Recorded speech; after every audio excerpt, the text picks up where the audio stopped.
start with March Madness. I have to. The jersey's behind me.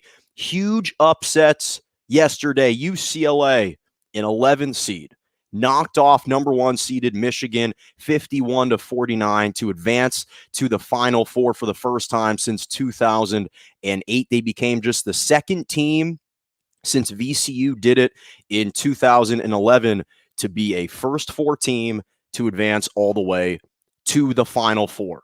Just one of the absolute gutsiest performances that I've ever seen from a team. This is not a Cinderella team. I don't want people to make this mistake. UCLA is not a Cinderella team. This is not a Cinderella run. This is a traditional powerhouse, a blue chip program that has just been dormant for the past decade. They've been quietly locked up in the depths of the Pac-12 and the NCAA, been hiding in the shadows, and they hadn't received sunlight yet. That's all that this was, because this is a team and a program that has the most NCAA championships ever. 11 NCAA championships for men's basketball, the most by any organization, by any program. And first of all, UCLA should have never been a first 4 team. Let's make that clear. They should have never been a first 4 team. They had to play Michigan State in the first 4 round.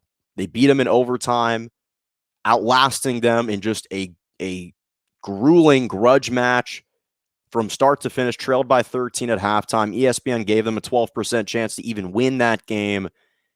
And then that was just to make the draw. So now you make the draw. Once you reach the draw, you knock off BYU. You get a little bit of a cupcake matchup in the round of 32 against Abilene Christian. Then you upset and outlast Alabama in overtime. And then yesterday, you knock off the number 1 seed Michigan Wolverines, the final team remaining in the Big Ten to advance to the Final Four.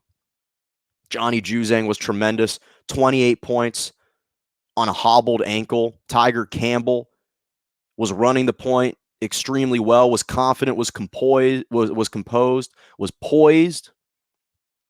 This UCLA team has shown some tremendous guts and a willpower that I've not seen them display in over a decade. The heart of this team, Mick Cronin, we always talk about teams embodying the spirits of their coach. Mick Cronin is a tough-nosed, no-nonsense, hard-working coach. And those values and principles have rubbed off these UCLA players. There's no question about that. Now, for me, the last time UCLA won an NCAA championship, and mind you, by the way, that in this run, UCLA became the first team to win 4 NCAA games while shooting a lower field goal percentage than their opponent.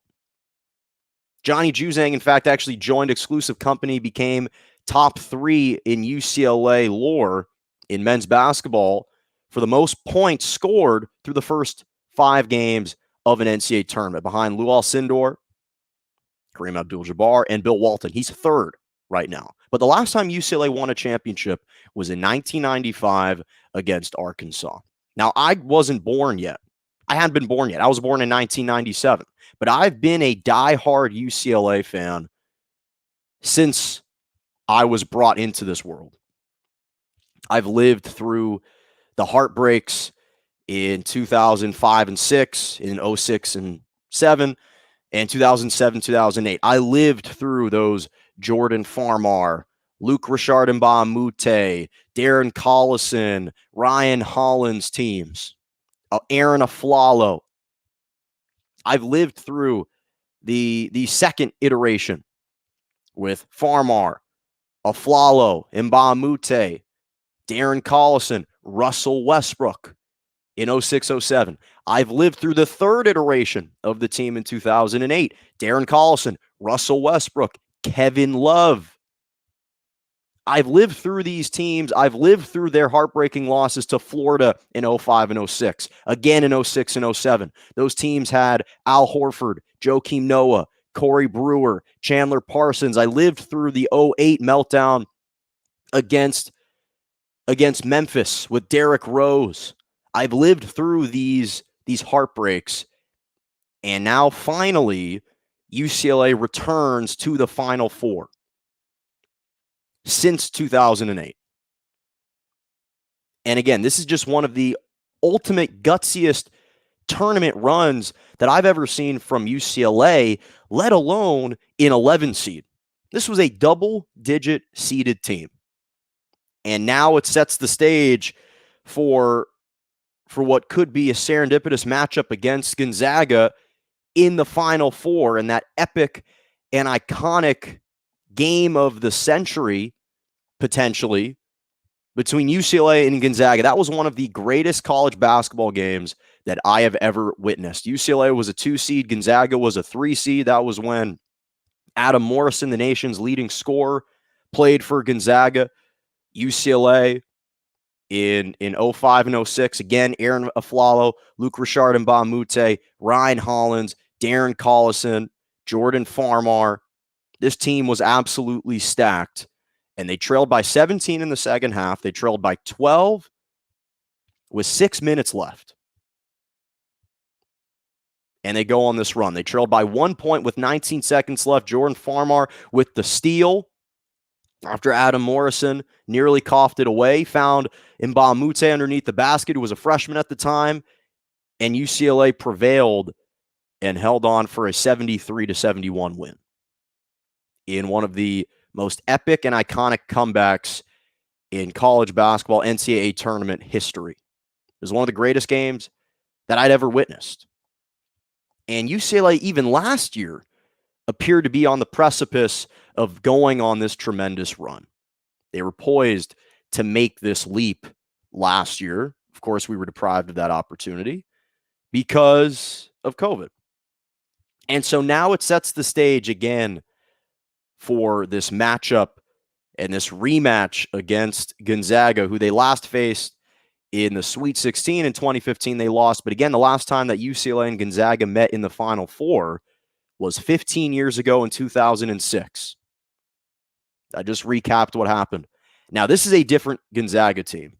I will acknowledge this is a different Gonzaga team. They absolutely demolished USC 85-66. They were up in their grill. They were pressing them the entire game. They were executing a soft full court press the entire game. It threw USC out of their rhythm. They shot just 39% from the floor, 27% from the three-point line. Jalen Suggs may have not only catapulted himself into the top 3 as an NBA draft pick this upcoming season, an upcoming draft, he may even have elevated himself to the number 1 overall pick if you view Jalen Suggs as better than Cade Cunningham. Drew Timme, 23 points. Kispert, 19 points. The defensive tenacity and the hellacious defense that the Zags were displaying against USC was absolutely sensational to see. And the biggest question mark surrounding Gonzaga was how would they handle the pressure of knowing that they're trying to maintain this undefeated season, to become the first undefeated team since the Hoosiers did it in the 1970s. And really to become the first undefeated team since the NCAA expanded the field to 64 teams. And what we saw was that they were impervious to that pressure.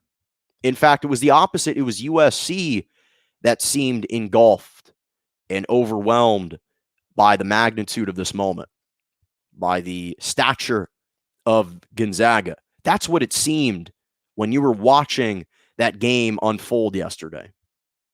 And so now we saw it affect USC's play. And now this sets up, again, this matchup between UCLA and Gonzaga. And there's no question that Gonzaga is the overwhelming favorite, and they should be the overwhelming favorite. But UCLA has just had this uncanny ability to win close ball games. They again are also impervious to that pressure and to the moment and to the stage. They love going to overtime. They've won 6 they've been to overtime at least 6 times this year, including twice in the NCAA tournament, and they prevailed. This is a team that relishes this opportunity. And again, Gonzaga is clearly the favorite. They should be favored. But if there was ever a team to knock them off their horse and to stymie this run and to just end what has been an incredible season for the Zags, it would be UCLA. And I cannot wait to see what that matchup has in store, because if it is anything close to that matchup 15 years ago, ladies and gentlemen, buckle up, because you are in for a wild, wild ride. I cannot wait for that matchup.